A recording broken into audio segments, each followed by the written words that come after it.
Alright guys, so before you actually connect an SSD to the dashcam, you'll need something called as a data cable.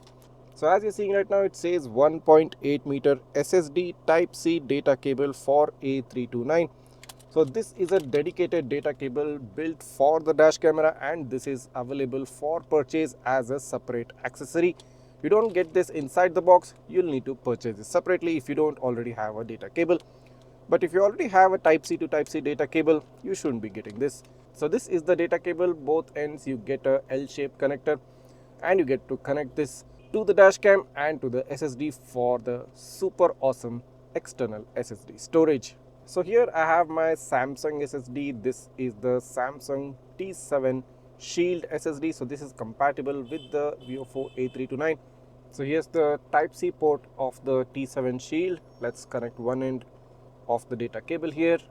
Let's connect the other end to the dash cam. So here's the Type-C port of the dash camera. So plugging in the SSD connection.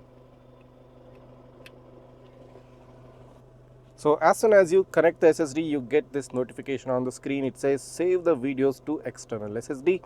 You can either select no or you can select yes and then click on the OK button.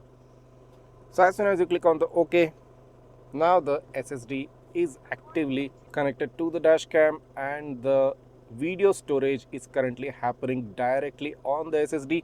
There's no memory card involved. So one thing which you should also note guys is that this SSD cable or the data cable is kind of quite thick, as you can see on the screen right now. So you need to hide this properly within the beading of the car, and since this is 1.8 meters, it will probably go up all the way through the beading and even come down towards the dashboard from the bottom.